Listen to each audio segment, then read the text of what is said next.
Welcome everyone to today's session. As Matthew said, we're talking about using Microsoft SharePoint in accounting and finance. So this course is actually designed to help finance professionals really understand how SharePoint can replace the scattered files and emails-based workflows. So by the end of this session, hopefully you'll have a good understanding as to how you can organize your financial documents, really track the progress, and collaborate securely, along with leveraging SharePoint alongside with your other Microsoft 365.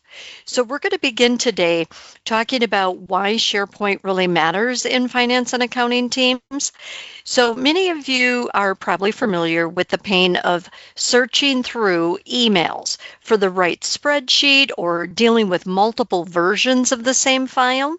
SharePoint addresses these challenges by really providing a centralized, structured platform for our documents and our processes.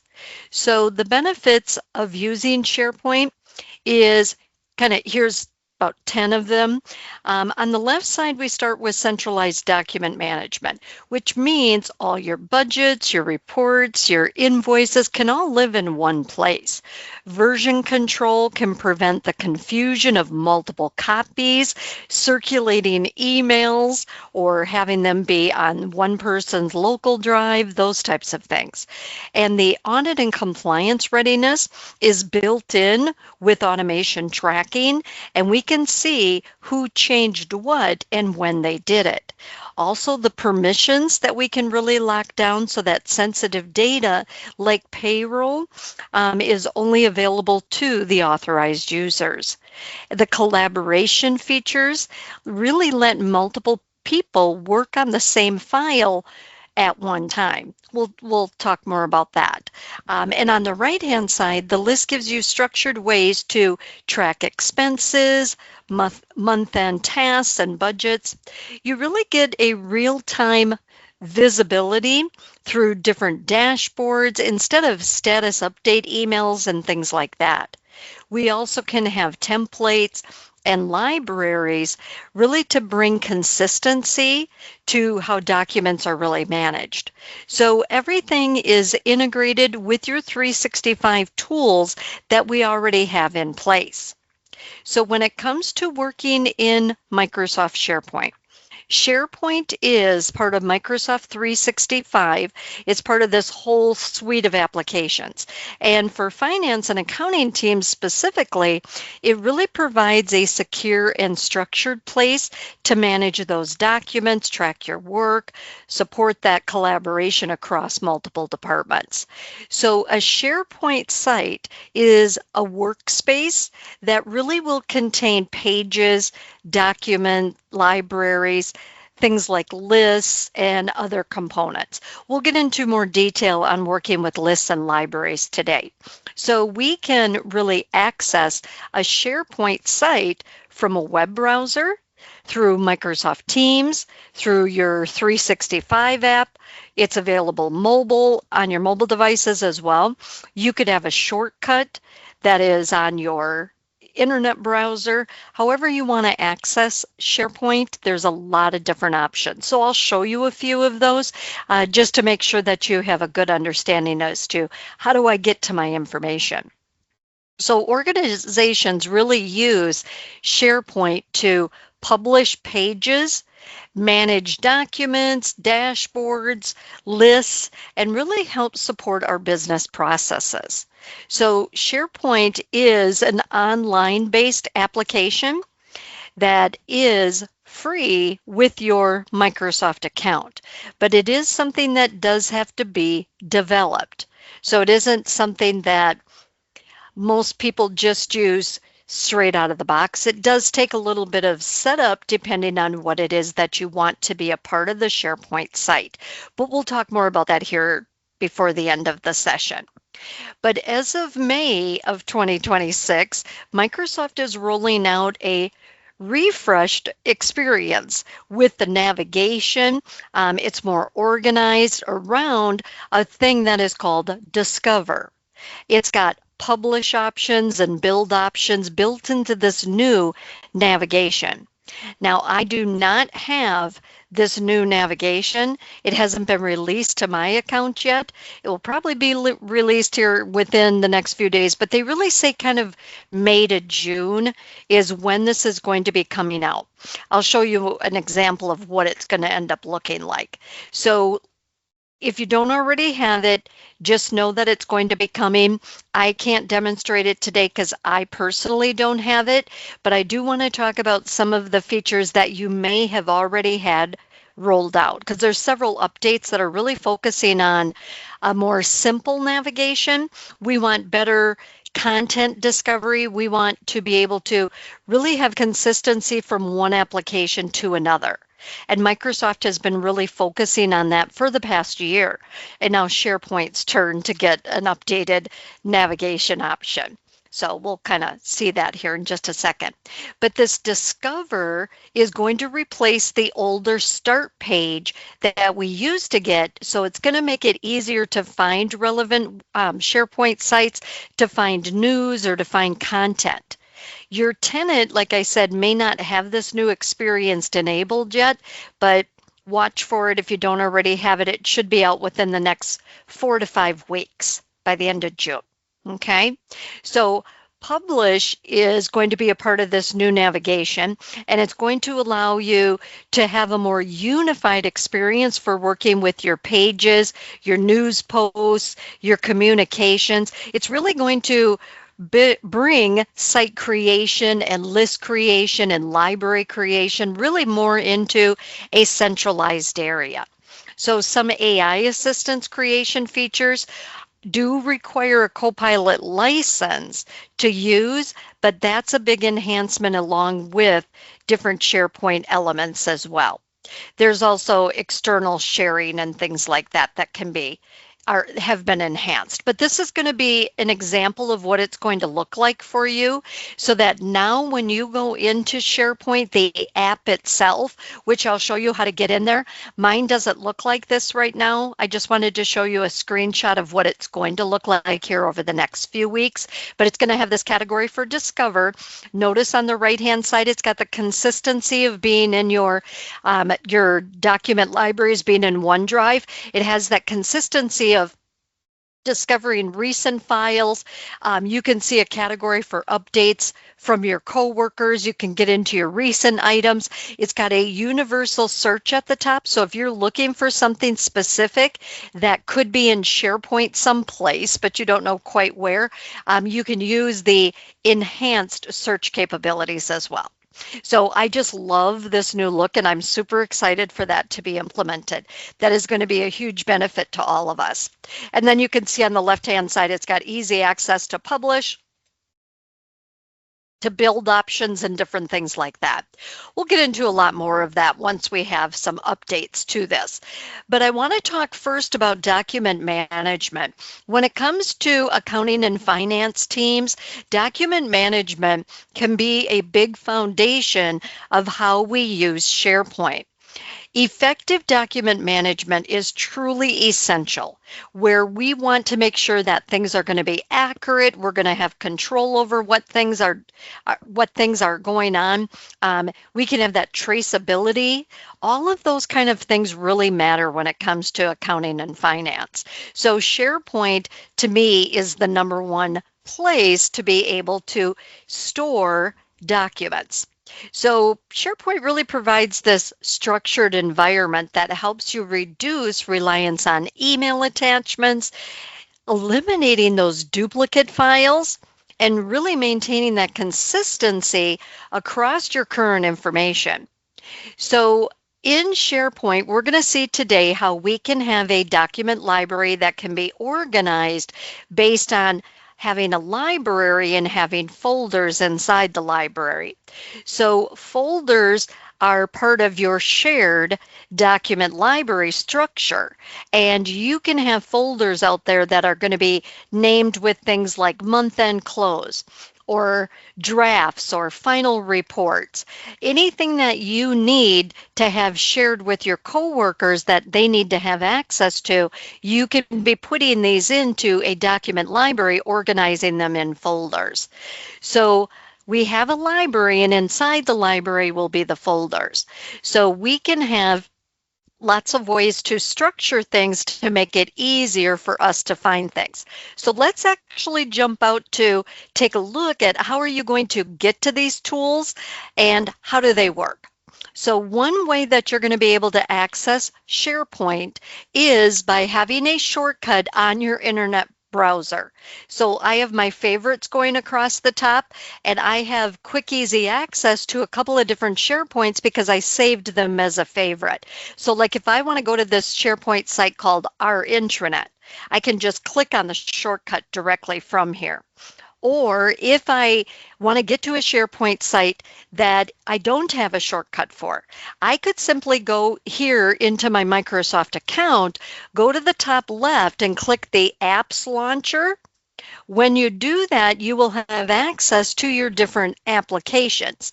So you can see that I have SharePoint listed right here. If I click SharePoint, it's going to automatically open it. So I will have access, and this is what's going to be redesigned, by the way. This is the window that you won't see it looking like this anymore. It's going to be the more modern experience that is going to be consistent with OneDrive and other areas of Microsoft apps as well. But you could open any of your sites directly from here by going to your frequent sites, or on the left-hand side, you can go to recent sites. So if I want to go into this clinic site, I could just click on clinic from my left-hand side and it's automatically going to open that particular site. So depending on what it is you want to get to. But also, let me give you another way. So I'm going to close this site. I could be in Microsoft Teams. So a lot of times I'm using Teams because I can have a team for my finance or my accounting department so that we can have a central location where everybody goes to get our information. So I have this one here called Accounting Department. And in this team, I have several different channels. I have accounts payable, accounts receivable, business expenses, etc. So we can have these separate channels to organize and communicate information directly related to the name of it. And every channel is part of a team. So just so you're aware, every time a team is created here in Microsoft Teams, it automatically creates a SharePoint site. So how do I get to the SharePoint site from here? Well, you actually have a few different ways you can do that.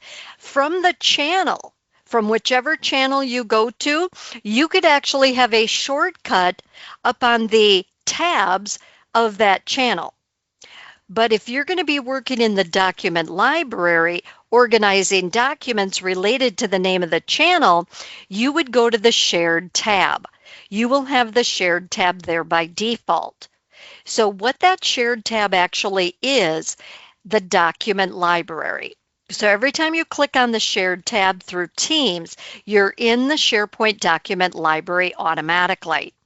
Now, what if I actually wanted to be in the SharePoint site and not in Microsoft Teams working with this document library? You can actually open SharePoint directly from this Shared tab. How you do that is the menu going across the top. If you don't see the icon, go to the More Commands at the end, and from that drop down, you can see Open in SharePoint. When you choose Open in SharePoint, it's going to take you directly to the SharePoint site for that team, because teams are SharePoint. They automatically are connected. They're SharePoint. The backbone of a team is SharePoint. So what this just did was opened the document library, but it opened it in the online web app of SharePoint. If I go to the left-hand side, I have my navigation pane to get to all my different tools within my site. And if I click Home, that's going to take me to the Home tab, the home page of that accounting website. So here is where you can have different elements like welcoming people to the finance and the accounting department. We're happy to have you here. Here's the upcoming events going on. within these departments. Here's some files that you might want to access. We have a new employee starting. We might want to announce who the new employee is, or somebody is retiring. We could have that information right on the SharePoint site. So you could have a SharePoint site that is directly dedicated to the accounting and or finance teams so that all the relevant information can be accessed through here. But a big part of all that is the document library. When you have a SharePoint site like this, you have members and owners of the site. Whoever is a member of the site by default will have access to all the content unless you change the permissions, which I'll show you that here in just a second. But to talk about document libraries here real quick, by default, in the SharePoint site, you have a main document library located on the left-hand side called Documents. When you go to that document library, it's going to show you the names of each of the channels coming from the team. So if your team called accounting department or finance department has different channels, you're going to see a separate folder for each channel. But you can add additional folders as needed to organize your information. So like I have this accounts payable folder. If I click on it, it takes me into all of the folders and files directly related to accounts payable. So if I'm looking for something and I know it's accounts payable related, this is where I would go to find the file. Now there's a menu that's going across the top, but on the top right, you will find create or upload. So let's say that you have a file that you worked on over the weekend and you saved it on your C drive because you didn't have connection to your work account or whatever the case might be. You just happen to save it on your C drive. And you want to bring it into this accounts payable document library. You can upload it, drag or drop it, copy it, or move it. We have a lot of different ways to get files into the document library. So an easy way is to go to the top right, click Create or Upload, and you can choose what do you want to do. Do you want to bring in do you want to create a new folder? Do you want to upload a folder from your computer someplace, like your OneDrive or your C drive, where a network drive, wherever it's coming from? You can choose to create a new Word document, etc. You could see all these different options.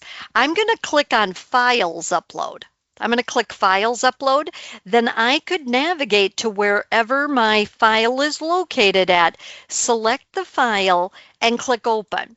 And it doesn't matter if it's coming from a network drive, my C drive, my OneDrive, wherever it's coming from. I can bring it then into this document library. But the cool thing about this is once a file is in the cloud, whether it is OneDrive or SharePoint, it has extra benefits of what it is you can do with the files that are here.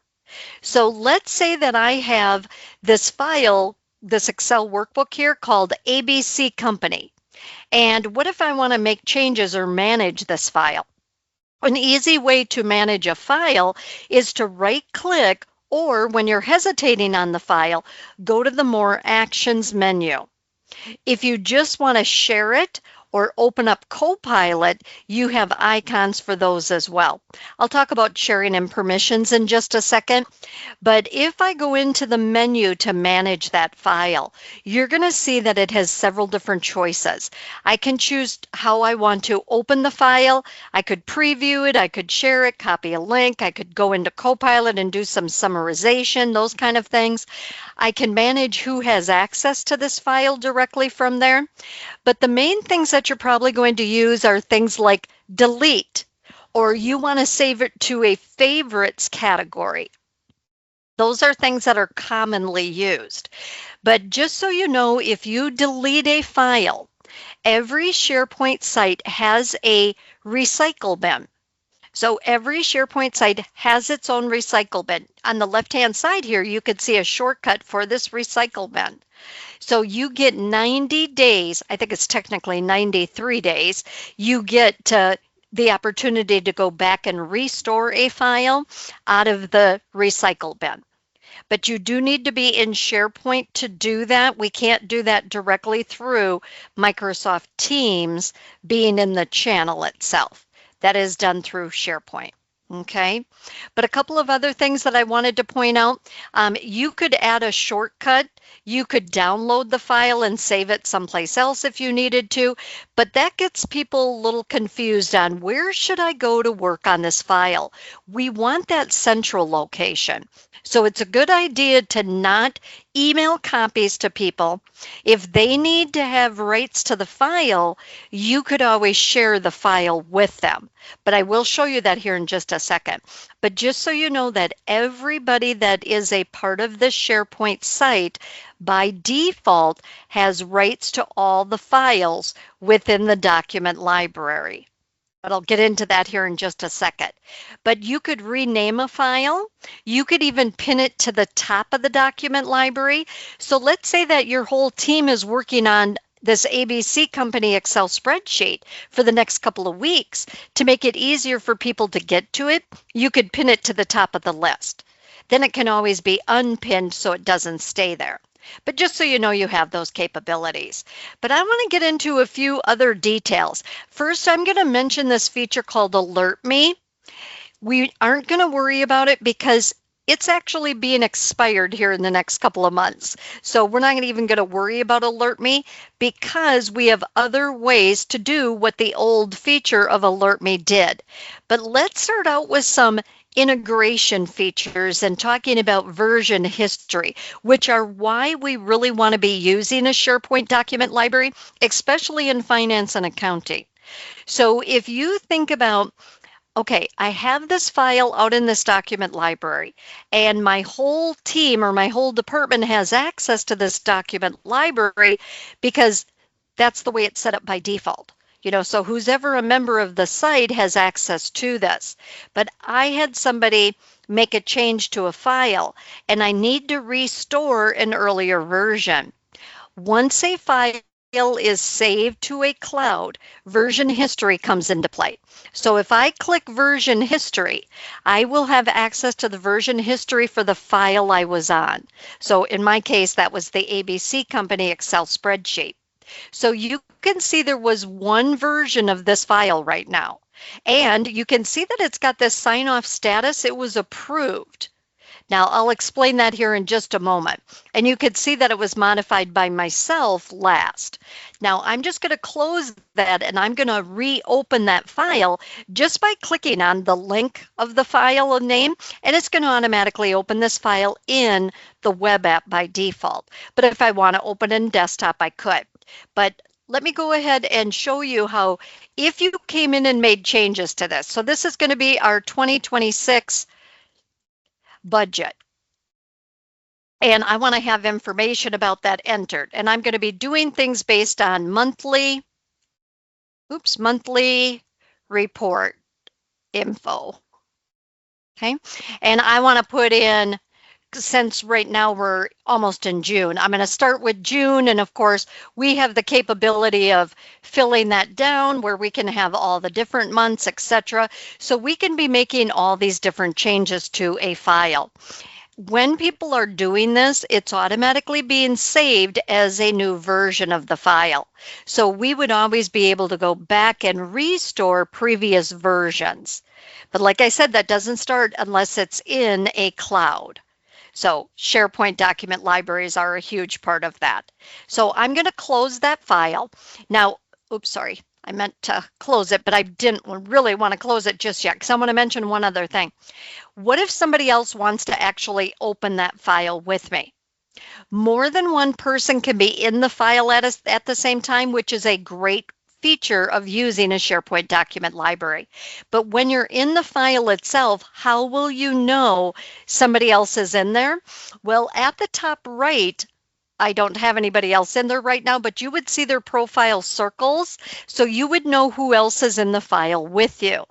Also, you would know which cell they are clicked on. So somebody could be working on this sheet, somebody else could be creating a brand new sheet to keep track of inventory or whatever the case might be. So you can have multiple people in the file at one time. I absolutely love that feature. It's called live collaboration. So I'm going to go ahead and I'm going to make a change, and I'm going to come down to the sheet tab and I'm going to rename it 2026 budget. To spell that correctly, budgets. And then maybe I'm going to have a new inventory sheet. So I'm going to add in this new inventory sheet. And then I'm going to put in 2026 inventory report. So just so you could see, I could be coming in here and making these changes. Every time I'm doing that, I'm making the changes and I'm closing the file, it's creating a new version of that file. So now if I go back and do a right click and I go into that version history, you're going to see more than one copy of this file. So every time I've been into it, it's been creating a copy of that version. If I want to go back to the previous version, I can click on the modified date and time, and it would automatically take me into that version of that file. So whatever date and whatever time it was.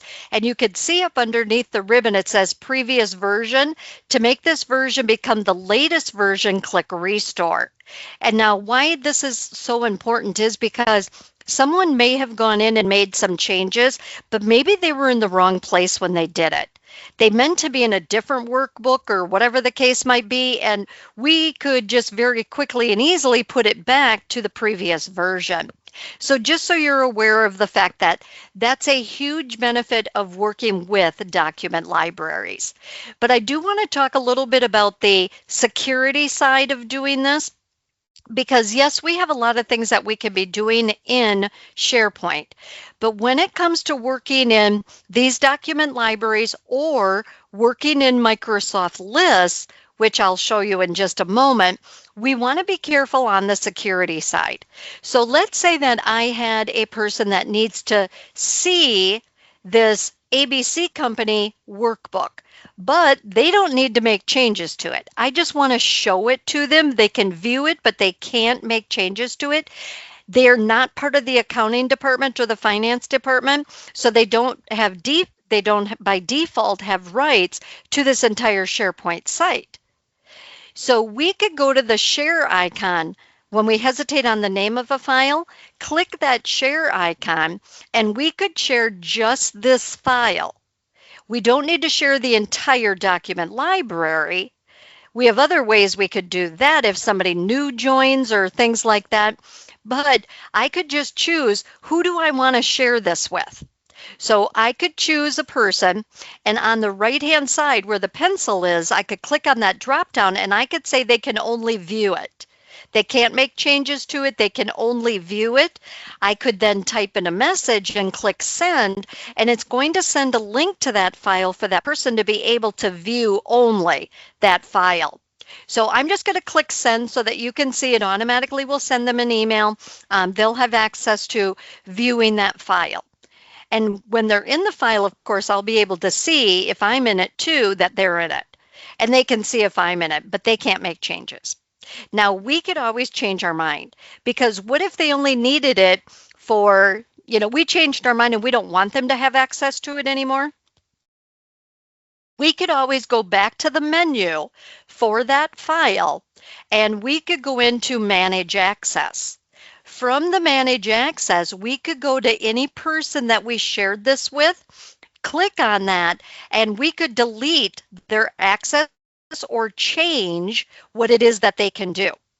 So just so you could see at this main menu, I could say stop sharing, or if I had multiple people, I could go to each individual person, change that now they can only view, they can't edit, or I want them to be able to edit, not just view, or I could just completely remove them. So I'm going to say stop sharing, and that person will no longer have access to that file. Even if they had that email with the link, it won't take them anywhere because I stopped sharing it. But who else still has access to it? Everybody that is a part of this SharePoint site, which could be managed back in the team itself. So if I go back to Microsoft Teams, we can manage permissions here in Teams. Oops, sorry, I was going to go back to Teams here. Here in Microsoft Teams, we can manage permissions by going to the actual team name. So if I right-click on the team name, I could add members, or if I want to take somebody out of the team so they don't have access to all these document libraries, we could go into Manage Team. From Manage Team, you can see everybody that has rights to this. What do they have rights to from the Members tab? If you want to add somebody or remove somebody, you can do that from this list. So if I want to change somebody's permission level from member to owner, or if I want to delete them, I just click on the X on the right-hand side to remove them. That is one way to manage your permission levels, but you can also do that in SharePoint. If I am actually in the SharePoint site, if I have rights to do this in the SharePoint site, I can go to the top right of the SharePoint site, click on the gears icon for settings, and from here I can go into site permissions. And in the site permissions, I can be dictating who is an owner of the site, who has limited control, no control, where we can just have visitors where they can see things but can't make changes to them. So I could actually go into manage and manage those sites permission. So this would be an option as well. But not everybody's going to have the capabilities of making edit changes in the SharePoint site itself, or even in the team, in Microsoft Teams. You do have to be an owner. The owner of the site, or if you're the one that created the team itself, if you're the owner of it, you have rights to change things, but nobody else does, unless you change their permissions. Okay? Now, one other thing that I want to talk about here in the document library, which is an automation feature that I use regularly. Let's say that we put together this ABC company Excel spreadsheet, and I need to send it to the management team to approve this or reject it, because we need to share it with people. You can go to any file in any document library, do a right click or click on the more options, and from here you can actually go to the feature that is now called Integrate. It's called Integrate. SharePoint has made a few changes to the names of things, but from here we can hesitate on flows to have access to a feature called Request Sign-Off. This Request Sign-Off is a built-in automation coming from Power Automate that we don't have to develop ourselves. It's built in to SharePoint document libraries. So if we go to flows from the integrate, we can do this request sign-off. What this is going to do is take you into a window that allows you to choose who do you need to send this to have them approve or reject it. What it's going to do is email them and notify them in Microsoft Teams that they have a file out there that's pending authorization. So I'm going to just send it to myself just so that you can see how this works. And I would put in a note, like something like, please review this file, blah, blah, blah, whatever you want to type in. Then down at the bottom, you're going to choose Run Flow. When you do that, it automatically notifies the people, and I could have put more than one person. I could have set it up with Power Automate to say, go to this person, then when they approve or reject, send it to the next person, etc. So it follows in a flow. But from here, we can do multiple people, but they all get it at once. It doesn't automatically go from one person to the next. But where am I getting notified? Well, I'm getting notified in Teams and in Outlook. So if I go to my activities category in Microsoft Teams, I now have this new notification under chat that is, sorry, it's got to catch up to me here. It hasn't come in just yet. Let me get that refreshed here. Come on. Okay, there we go. Finally got it in. So I got an activity that came in on my bell icon here, and here's my approval. So it says, please approve ABC company, and I can see the status is pending, which it automatically says that also in the document library. So I could, as the approver, I could click on the link, look over the file, and if I approve it, I come down to the bottom right, click approve, or if I reject, click reject. But what if I'm going to reject this and I want to give them a comment back, or I approved it with a minor change or something? I can put in a comment so that they get the comment back. I could say something like, this is good to share, or whatever it is you want to type in, then click approve or reject. They're going to get a notification back letting them know it was approved or rejected, and it's going to update it in the document library as well, because it has a column in the document library for approved or rejected. Everything that I have just mentioned, by the way, is also available in Microsoft SharePoint lists. Now, what exactly is a SharePoint list and how is this different than a document library? Well, SharePoint lists provide a structured way for us to track finance or accounting processes. Lists are really ideal for activities that are often managed in spreadsheets but really need better control or visibility. Because unlike spreadsheets on a shared drive, a SharePoint list gives everybody access to the same data source in real time. So let's take a look at how a list can actually be beneficial. So here's a scenario of an expense approval tracking. The problem is that many organizations really manage expense requests through email or spreadsheets, which really leads to delays and missed approvals. So we have a solution by creating a SharePoint list called Expense Tracker, where we can add different columns like by the way, it looks like a spreadsheet, but it has the intelligence of a database, and it has we can name columns and say that we want this column to be a date. We want this to be a yes, no. We want this to have a drop-down category list. But we could have things like the employee name, the amount, the category, the submission date, a status, an approver person. All of those types of things could be a column in this SharePoint list. We could have the categories be a column with a multiple choice like travel, meals, supplies, that they can choose those. Then we could have a status column with things like pending, approved, rejected. So we could have all of this built into a SharePoint list. Now, I won't go through these other scenarios, but you have multiple scenarios in your handout. So all these scenarios that I'm showing on the screen right now are all listed in your handout. So if you have not downloaded that from the chat, like Matthew said, it was available in the chat, make sure that you get that. So SharePoint has the capability of having a list included with it. I do happen to have lists already created in a team, or I could create a brand new one automatically while I'm in SharePoint. So let's say that I'm at the Home tab of the SharePoint site for our accounting department. I can go to the New category on the top menu, and from that New drop-down, I could choose what do I want to create new. I could do a new document library that could have different permission levels or whatever, but I'm going to click list. So what's going to happen then is I can choose, do I want a list? Do I want it to be a form, a gallery, a calendar, or a board? I won't get into all of that here today. I could upload, import an Excel spreadsheet, a CVS, that kind of thing, or I could use a template to get started.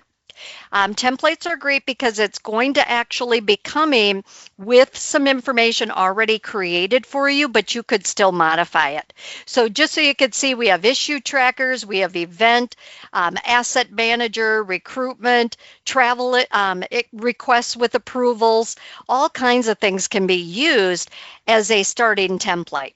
So let's say that I want the expense tracker. If I go to this one called Expense Tracker, if I click on that, it will show you a preview of what it's going to look like. So you could see the different column headings that it's going to include. If I want to use that, I click Use Template. I can then give the template a name. So up at the top, I can give it a name, and I'm going to call it the ABC Company Expense Tracker. And I'm going to click Create. So this is going to be a list that is available for everybody to use unless I change its permissions to have only certain people be able to use it. But by default, it's giving us these columns going across the top where we could be going in and adding new items. So just so you could see what it has by default. It has a date, an amount, a category, description, receipt.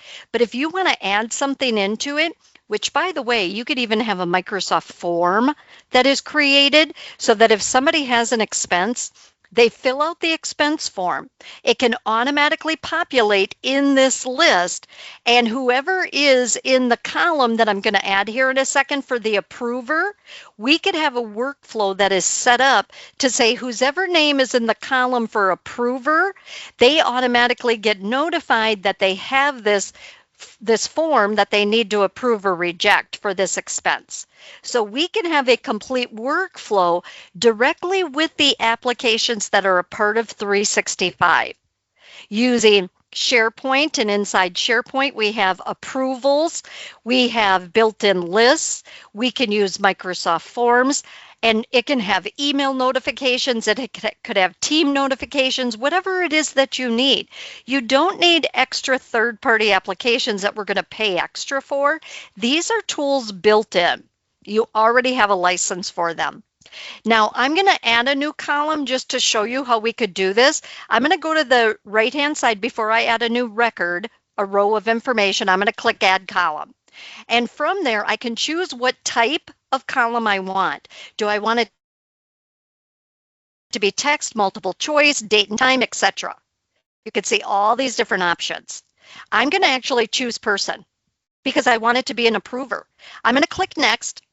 Up at the top, I'm going to give it a name, and I'm going to say approver is the name of this new column. I could put in a description, but if I want to show their profile photo coming from their account, I could choose this as well. Then I just click Save. Now we will have that new column added to our list so that we can be tracking who's the person that needs to approve this expense that is being entered.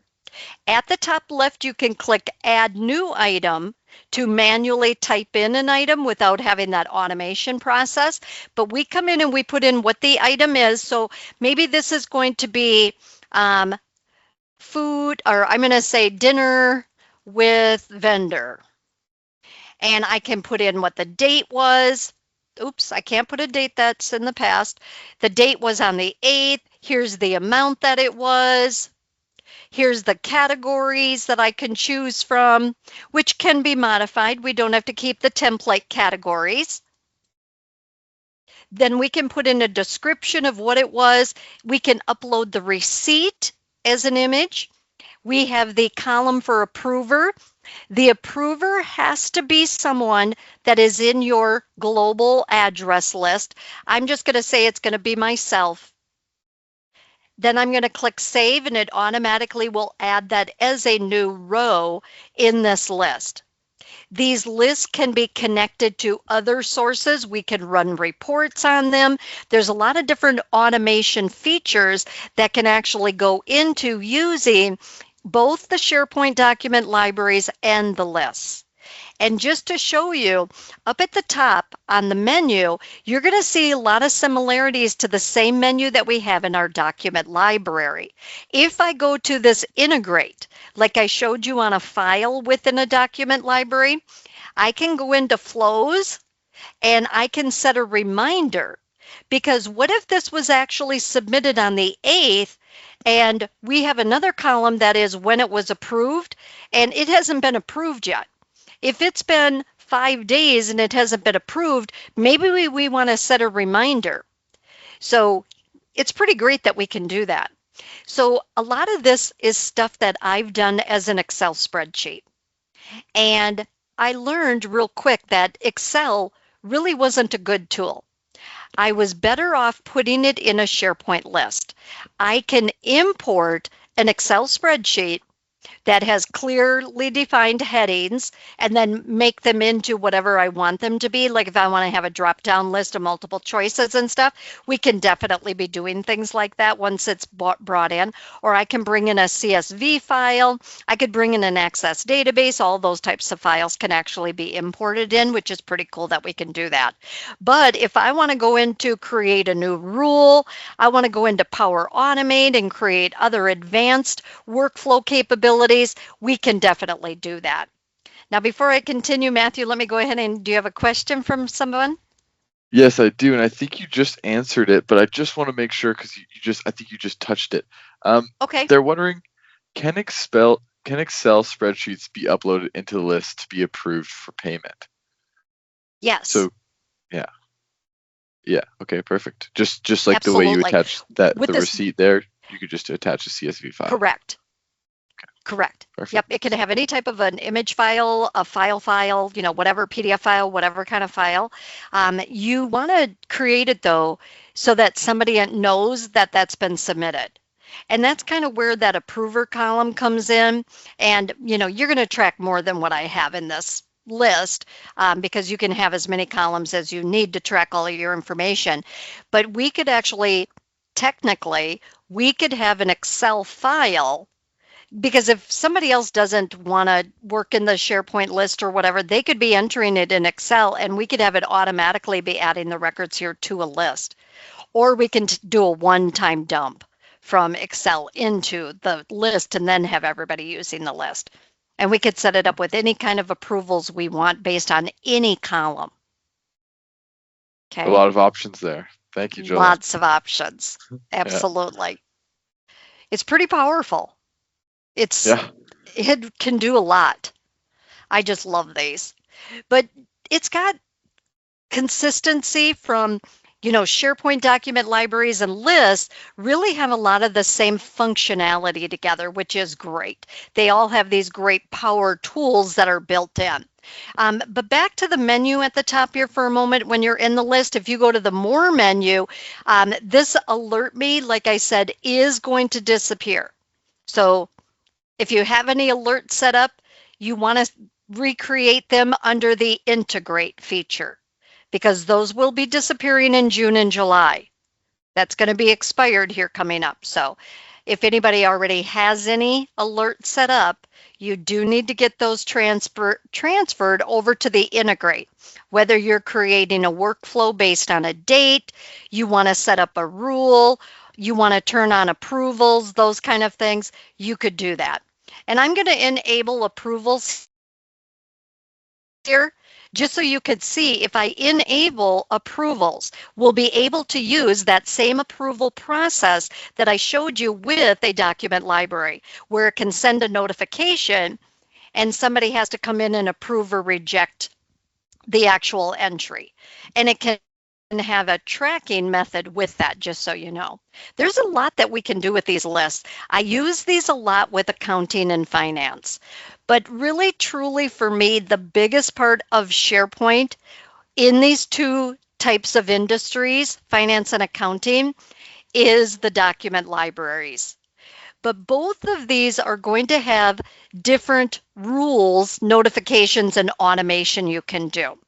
So for simple needs, SharePoint can allow you to create the rules directly in a list or a library, get notified when any item changes, or for more advanced scenarios like routing, reminders, multi-step approvals, that's where we need to get it in more to the Power Automate, would be more of the recommended tool to use.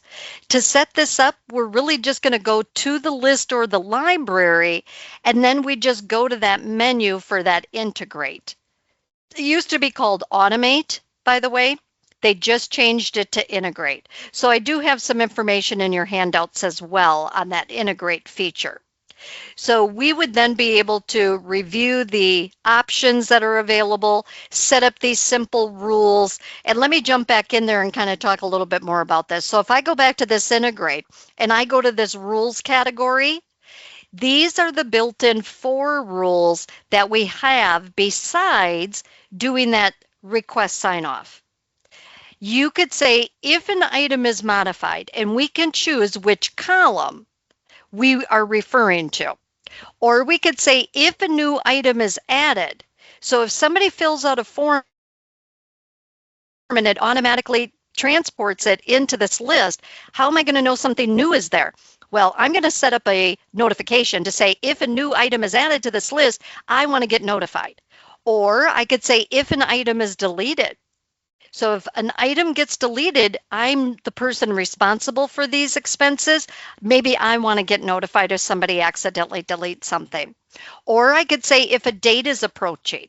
I could say which column has the date, and then what's going to trigger? Is it 7 days before that date? Is it 2 days after that date? What kind of a platform do I want it to use to notify me? So I'm going to say if a new item is created, I'm going to say it gives you a kind of a little wizard to fill out. So it says when a new item is created, always send an email to, and then you can choose who do you want the email to go to. You could have it go to the approver, because that's a column that we have, who created it, who modified it, or you could just choose yourself or put in someone's email address. I'm going to say I want it to be me. So every time a new item is added, I want to be notified. I'm going to click create, and now it shows me all of the rules set up for this list. And you could do the same thing in a document library, by the way. Now I'm just going to close it, and I'm going to add in a new item, and I'm going to say this is business supplies, and the date was Friday, and the amount was $25, and it fits into this category, etc. And I'm just going to go ahead and say save. I'm going to get an email notification automatically. Now through Power Apps, through our Power Automate, I could say, I want to notify this person, but I also want to update it in the Teams post of this particular channel. There's so many different ways that we can work with these to have them really help you into what it is that you want. So when it comes to SharePoint and Teams, Teams is SharePoint. So if a new team gets created, it automatically creates a SharePoint site. A SharePoint site is like a website. But through a team, you can be accessing document libraries, lists, and other apps. Sometimes we do that through SharePoint, but a lot of times we're doing that directly through Microsoft Teams. So it kind of depends on your environment. For me, I use Microsoft Teams for accounting and finance because I want the chat category to be available as well, because we want to be able to be chatting and having post communications and things. So for me, I would prefer to have my document management, my lists, my communication all in Microsoft Teams. So I use that, but I still have the SharePoint site. So we always still have that SharePoint site. Okay. So just so you know, a SharePoint site is automatically created. It's automatically going to have one document library. They're called a web part. But the SharePoint site itself, when I go to the Home tab, it can have different web parts, like I was mentioning earlier. Here's a quick, events coming up. We could have quick access to anything that you want to have them see. Here's news, here's activities, here's a document library, just to give you an idea of what could go in to a SharePoint site. It can also have different pages to the site, like a separate page for finance, a separate page for accounts payable, whatever it is that you need, you could always have those built in. So to wrap this all up, I personally cannot live without having SharePoint. When it comes to finance and accounting, to me, this is the number one Microsoft 365 app to have available. And like I said, my preference is Microsoft Teams because when a team gets created, it automatically creates the SharePoint site.